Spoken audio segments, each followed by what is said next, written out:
Okay, start off casting our fingers. We need to make a little box so we can hold the alginate in. I'm going to cast 8 fingers at a time, not thumbs. If you want to do thumbs, you can. You'll just need to use a little more alginate and maybe a bigger box. But 8 fingers is good for me. And I'm going to hot glue it down. If you want, you can duct tape it.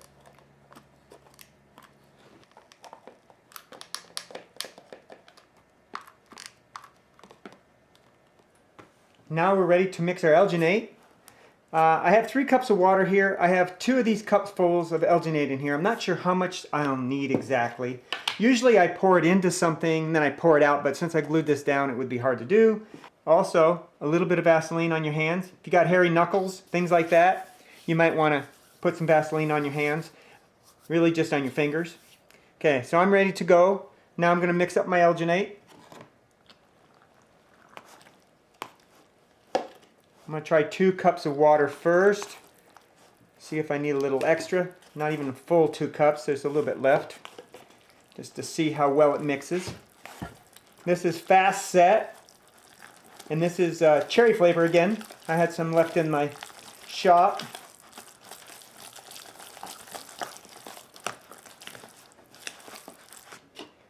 Maybe a dab more. Now it's going to start setting, so I need to work quickly. Now it didn't give me a whole lot, so I'm going to have to improvise, which you're going to see how to do that here in a minute when you don't have a lot of material. When you don't have a lot of material, you have to improvise. So what I'm going to do is take my fingers. I'm going to really mix them in really well and get them over my fingers.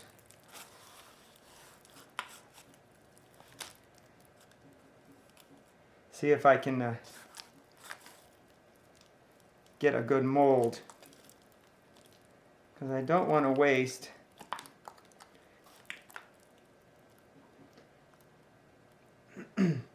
What I did was I touched the bottom and then lifted away and made sure that I'm away from the sides.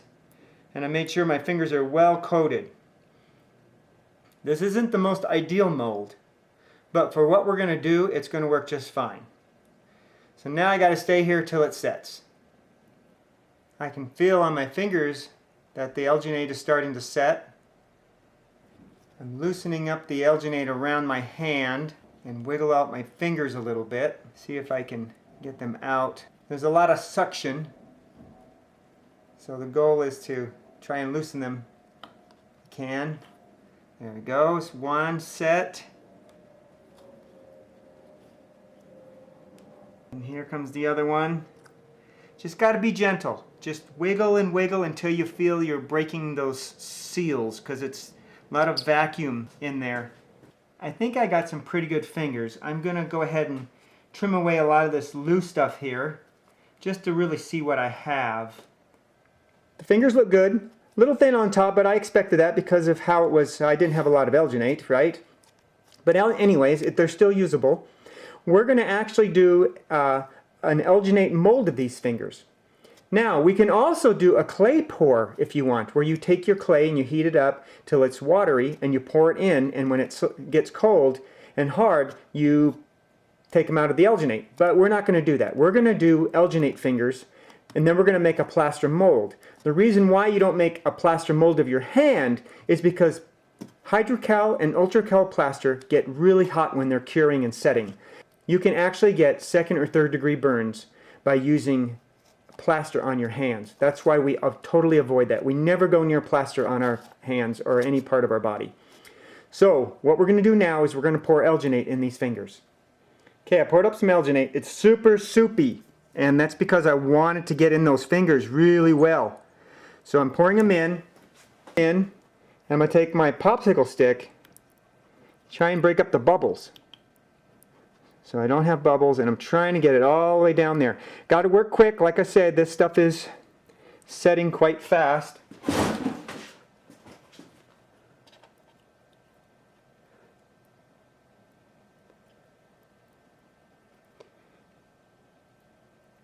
You see, very runny.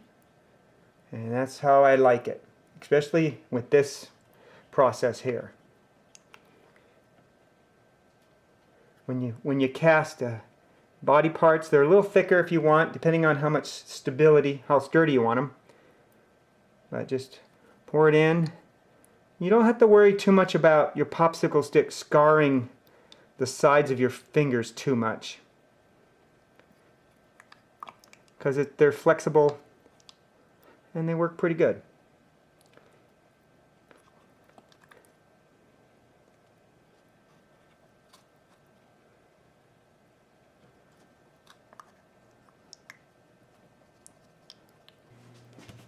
Now I'm going to let this sit and cure, and then we're going to pull them out and we'll have fingers to use for our mold. Nice and hard, ready to go. Okay, let's take this box apart slowly, gently, because we want to keep these fingers intact. So we're going to slowly just do this.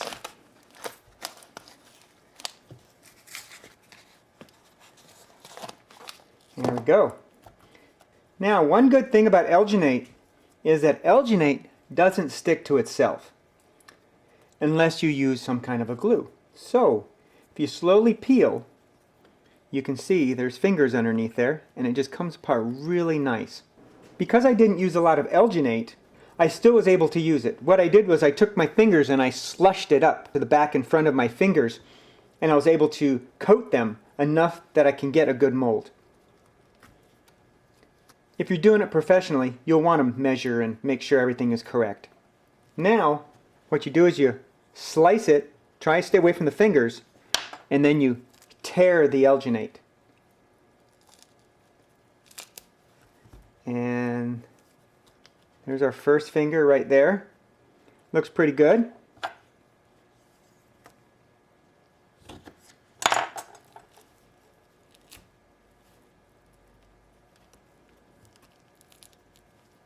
Their next finger right there, I'm going to separate them. See, that's a nice looking finger. Little air bubble, but no big deal.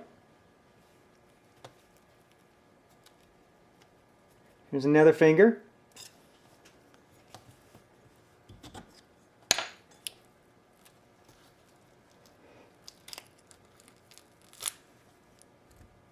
It's a good looking finger right there.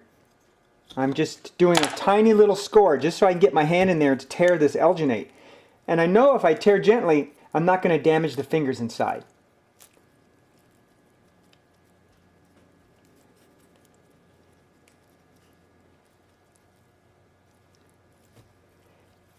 Just trying to see if I can wiggle that out, if I get it loose enough.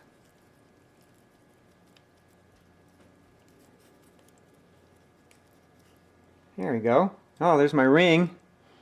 So those fingers look nice. A little bit of a flaw on the tip here, which I can probably fix that. It's probably from when I was wiggling my fingers inside. I kind of tore it while it was setting. Now let's get some on this hand.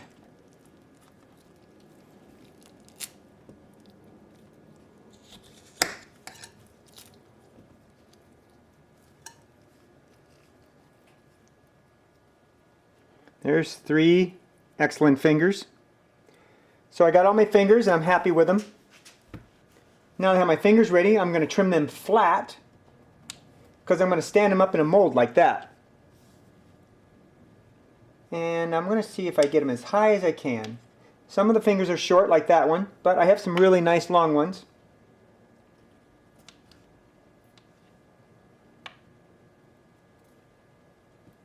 There you go. That one will stand up too.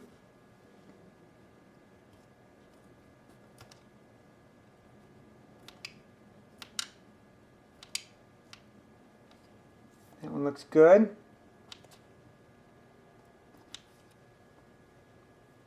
Alright, there's 4. These all look really nice. I mean, if you want, you can even cast those together, you know, and just make some little stumpy looking finger set there. And we're going to make our own bloody stump on the end, so you don't have to worry about this end yet. Okay. Okay, some of the things I like to do with the fingers before I cast them is find some flaws in them and try and make them work to my advantage. Like, see, I tore that apart right there, And what I did was, if you tear it apart, you can actually put blood on that and it'll look like the finger was shredded. See this nice flat spot here? If you take your finger and tear it, it makes it a little bit meaty. That area there, that was actually part of this part here on the hand. Take it with your finger and tear it. It'll look more natural, like it was actually damaged. Because you don't want to have any soft areas. And I have this little hook here. I was thinking I could just kind of take it and drag it and kind of tear it up a little bit like that right there. Okay? You do want a flat spot because we are going to actually glue these. So I'm just looking at all the fingers, seeing where I can put some damage on the outside because I don't want any nice straight edges. And I'm finding my nail does much better.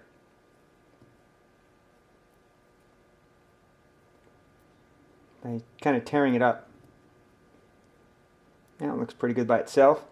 So now my fingers are all kind of even. Now I'm going to take this sheet of styrene and I'm going to take the fingers, put a little bit of super glue on the end. I'm going to stick them to this plastic. Okay, first of all, I dab the water off of it. Take my super glue. Put a little bit on there.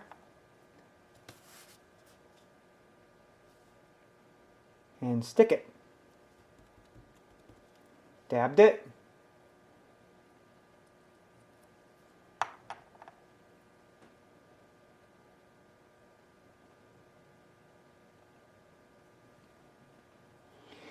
Want to make sure these are level.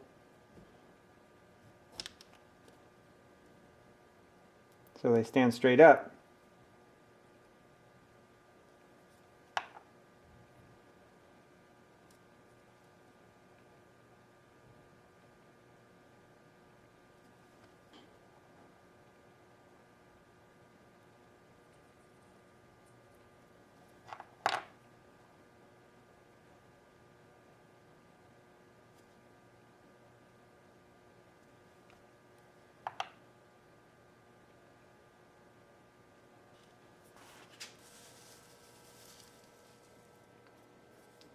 They're about maybe an inch or two apart. And now I'm going to put walls around it and I'm going to fill this with plaster.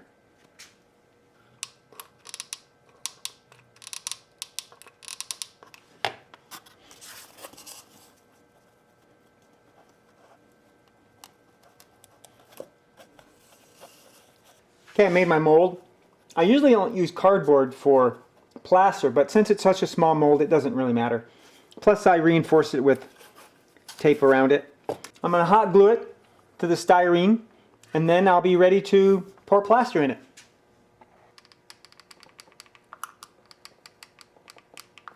Alright, I mixed my plaster up. This is Hydrocal white. You can use Ultracal if you want, but I did this because they say if you're doing latex, it's supposed to be a better, more porous plaster. But really for this little bit, it really doesn't matter. I'm actually pouring the plaster between the fingers. I'm just trying to avoid hitting them too much. And I'm going to take my chip brush and paint it up on them a little bit. Be very careful, you don't want them to tip over. They're glued down really well. Super glue, of course.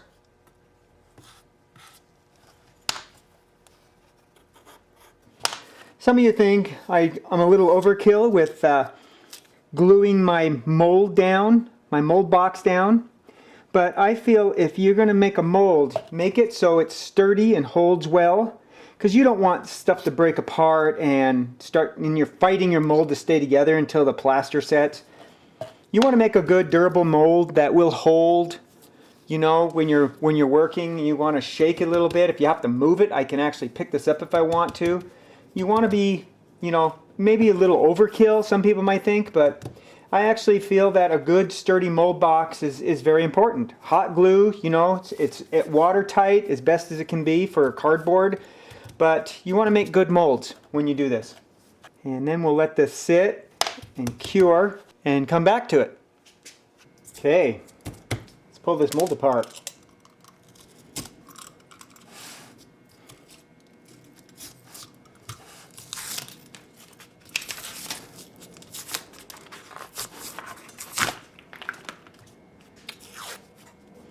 I let this sit overnight, hopefully to get those little fingers in there to kind of shrink up a little bit, because the alginate shrinks over time, kind of rapidly. Let's see how we did.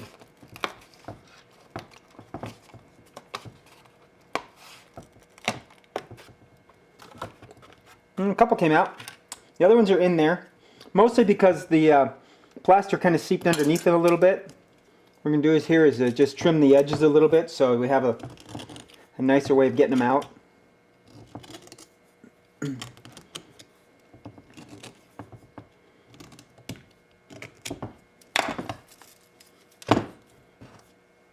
Okay, I have this little hook tool. I'm going to just scoop it in and try and wiggle them up. And if you have to, you can just tear them apart and dig them out. Just be real careful not to scratch your plaster inside. What I'm doing with this so I don't damage the plaster, I'm grabbing from the edge, keeping the point to the inside of the finger, and then lifting it up. And I'm slowly just shredding the alginate, but you'll get it out. Another one. Just takes time and patience, but you'll get it out.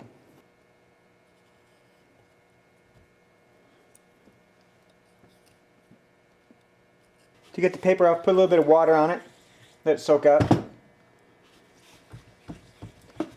And then you can take your tool and just scrape it away. I knew that the cardboard would stick to it, but it's alright. It comes off pretty quick and easy. So you take a rasp,